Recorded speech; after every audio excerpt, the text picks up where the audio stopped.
आपका स्वागत है साइंस जीवी चैनल में।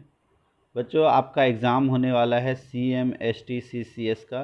तो इससे रिलेटेड केमिस्ट्री का पूरा रिवीजन वीडियो हमने अपलोड कर लिया है। अगर आपने अभी नहीं देखा है तो उसको देख लो। उस वीडियो के अलावा केमिस्ट्री के जो क्वेश्चंस आते हैं उसमें एक टॉपिक रह गया था, जो नेचुरल इंडिकेटर्स और कुछ इंडिकेटर्स, एसिड बेस इंडिकेटर्स और एसिड और बेस से रिलेटेड चैप्टर्स, जो कि 8th क्लास में नहीं है, ये 7th क्लास से और थोड़ा बहुत आपका 6th और 7th से ही आता है। तो उसके बारे में थोड़ा देख लेते हैं हम। तो इंडिकेटर्स किन्हें कहते हैं? जिनसे हमको एसिड और बेस के बारे में पता चलता है। नेचुरल इंडिकेटर्स जो हमें नेचर से ऑब्टेन होते हैं। तो सबसे पहला होता है लिटमस। लिटमस आपको पता है ऑब्टेन कहाँ से होता है? तो लिटमस एक लाइकेन होता है, लाइकेन से ऑब्टेन किया जाता है लिटमस। लिटमस दो कलर का होता है, एक आपका रेड और एक होता है आपका ब्लू। तो न्यूट्रल, जिसका pH जो है वो 7 होता है, न्यूट्रल के साथ रेड लिटमस में कोई चेंज नहीं आता, वो रेड ही रहता है। ब्लू लिटमस में भी कोई चेंज नहीं आता, वो ब्लू रहता है। एसिड की अगर हम बात करें तो एसिड रेड लिटमस में कोई चेंज नहीं लाता, वो रेड का रेड ही रहता है। बट ब्लू लिटमस को, जैसे ही हम ब्लू लिटमस को एसिड में डिप करते हैं, वो कन्वर्ट हो जाता है रेड में। तो और एसिड का pH कितना होता है? <7। तो 7 से कम pH जिसका होता है वो होता है एसिड, और एसिड ब्लू लिटमस को रेड में कन्वर्ट कर देता है। उसके बाद अगर हम बात करें बेस की, तो बेस में ब्लू लिटमस में कोई चेंज नहीं आता, बट जो रेड लिटमस है वो किस में कन्वर्ट हो जाता है? ब्लू में। तो रेड लिटमस ब्लू में कन्वर्ट हो जाता है बेस में, जिसका pH 7 से ग्रेटर होता है। तो ये तो थे आपके लिटमस सॉल्यूशन। एक और नेचुरल इंडिकेटर जो हमारे घरों में यूज़ होता है वो है आपका टर्मरिक। टर्मरिक जो है वो येलो कलर का होता है। तो न्यूट्रल के साथ कोई चेंज नहीं आता, ये येलो ही देता है। एसिड के साथ भी इसमें कोई चेंज नहीं आता और ये येलो कलर ही शो करता है। लेकिन बेस के साथ, जब हम इसको बेस के साथ मिलाते हैं तो वर्मिलियन, जो सिंदूर का कलर होता है, रेडिश कलर में आ जाता है ये। तो बेस के साथ टर्मरिक कौन सा कलर देता है?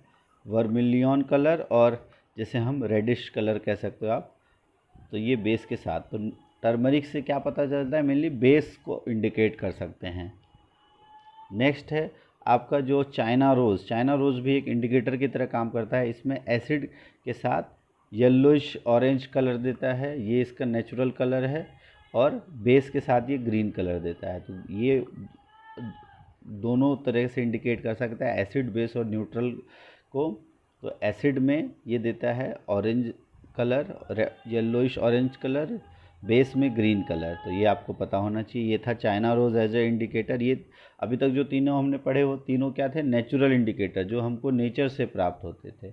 अब हम देखते हैं कुछ सिंथेटिक। अच्छा, नेचुरल इंडिकेटर्स के अलावा कुछ ऐसे इंडिकेटर जो नेचुरल ही है, बट ये कलर से नहीं, स्मेल से हमको बताते हैं कि कोई भी कंपाउंड एसिड है या नहीं। तो ऐसे इंडिकेटर्स को हम कहते हैं ऑल फैक्ट्री इंडिकेटर्स। जैसे अनियन की अगर हम बात करें तो अनियन एसिड के साथ अनियन की स्मेल सेम रहती है, बट बेस के साथ उसकी स्मेल लूज़ हो जाती है। तो इस तरह से अनियन एसिड और बेस को डिस्टिंग्विश करवा पाता है। सिमिलरली जो दूसरा ऑल फैक्ट्री इंडिकेटर है वो होता है वनीला। वनीला में एसिड के साथ सेम स्मेल होता है, लेकिन जो बेस है उसके साथ स्मेल लूज़ हो जाती है। सिमिलरली क्लोव ऑयल के साथ भी ये होता है, बेस के साथ स्मेल लूज़ हो जाती है और इसमें सेम स्मेल रहता है। तो बेस के साथ तीनों की स्मेल ख़त्म हो जाती है। इससे हम पता चलता है कि जो कंपाउंड है, अगर किसी में, जैसे अगर हम बात करें, बेस का स्मेल ख़त्म हो जाता है, इसका स्मेल, तो तीनों का जो स्मेल है वो लूज़ हो जाता है। तो इस तरह से ऑल फैक्टर इंडिकेटर्स काम करता है। अगला है मिथाइल ऑरेंज। अब जो है कुछ केमिकल इंडिकेटर जिसे हम सिंथेटिक इंडिकेटर्स कहते हैं, जो हम लैब्स में यूज़ करते हैं। सबसे पहला है मिथाइल ऑरेंज। तो मिथाइल ऑरेंज न्यूट्रल के साथ ऑरेंज कलर, ये बिल्कुल येलोइश ऑरेंज कलर रहता है इसका, ये कोई चेंज नहीं आता। एसिड के साथ ये रेडिश ऑरेंज चेंज आता है। तो मिथाइल ऑरेंज का यूज़ हम मेनली एसिड इंडिकेटर की तरह करते हैं, और ये रेडिश ऑरेंज में कन्वर्ट हो जाता है और बेस के साथ भी कोई चेंज नहीं लाता है। तो ये एसिड pH के साथ कैसा? Reddish orange, methyl orange. अगला है फिनोफ्थेलिन।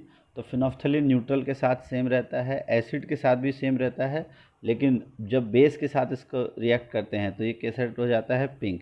तो फिनोफ्थेलिन का हम यूज़ करते हैं बेस को पता करने के लिए, क्योंकि बेस के साथ फिनोफ्थेलिन पिंक कलर में कन्वर्ट हो जाता है। ये कुछ इंडिकेटर्स थे। अब आगे हम देखते हैं कुछ एसिड्स और बेसिस के सोर्स जो हमारे नेचर में होते पाए जाते हैं, तो विनेगर में कौन सा एसिड होता है? Acetic acid. एप्पल के अंदर जो एसिड होता है उसको हम कहते हैं मैलिक एसिड। मिल्क के अंदर एसिड होता है उसको कहा जाता है लैक्टिक एसिड। जो चींटी है, आंट होती है, उसके अंदर जो एसिड होता है उसको कहते हैं हम फॉर्मिक एसिड। और इसको हम मेथेनोइक एसिड भी कहते हैं, इसको मेथेनोइक एसिड भी कहा जाता है। ठीक है। ग्रेप्स, जो अंगूर है, अंगूर के अंदर होता है टारटरिक एसिड, और टोमेटो के अंदर होता है ऑक्जेलिक एसिड। ठीक है। ये कुछ एसिड्स आपको पता होनी चाहिए जो नॉर्मल सोर्स है, जो भी हमने पढ़ा। विनेगर में एसिटिक एसिड। अच्छा, एस्कॉर्बिक एसिड को हम विटामिन सी भी कहते हैं, ये आप ध्यान रखना। तो विटामिन सी के सोर्स हो गए आपके गुआवा और आंवला। सिट्रिक एसिड लेमन, ऑरेंज और बाकी सिट्रस फ्रूट में होता है। लैक्टिक एसिड सोर मिल्क और कर्ड में। मिथेनोइक एसिड आंट स्टिंग में और नेटल का जो पौधा है उसके स्टिंग में भी होता है। ऑक्जेलिक एसिड टोमेटो में। ये कुछ एसिड्स, और टारटरिक एसिड टैमरिंड में। फिर कुछ बेस जो हमारे आसपास फाउंड होते हैं, जैसे कैल्शियम हाइड्रोक्साइड, ये मिलता है हमको लाइम वाटर में। जो बेस प्रेजेंट होता है that is calcium hydroxide. Window cleaner में जो बेस होता है that is ammonium hydroxide. Soap के अंदर जो हमारा बेस प्रेजेंट होता है सोडियम हाइड्रोक्साइड या पोटेशियम हाइड्रोक्साइड। और मिल्क ऑफ मैग्नीशियम जो एज ए एंटा एसिड हम इस्तेमाल करते हैं उसमें होता है मैग्नीशियम हाइड्रोक्साइड। इसके अलावा एक दो और आपको पता होनी चाहिए, जैसे बेकिंग सोडा। बेकिंग सोडा जो है उसमें क्या होता है, वो भी एक प्रकार का बेसिक सॉल्ट होता है, वो होता है सोडियम हाइड्रोजन कार्बोनेट। तो ये बेकिंग सोडा होता है। और वॉशिंग सोडा होता है सोडियम कार्बोनेट Na2CO3, ये होता है वॉशिंग सोडा। तो कभी अगर आ गया क्वेश्चन तो यहाँ से आप देख सकते हो। तो ये कुछ टॉपिक्स छूट गए थे, यहाँ से क्वेश्चंस आपके आने के चांसेस हैं।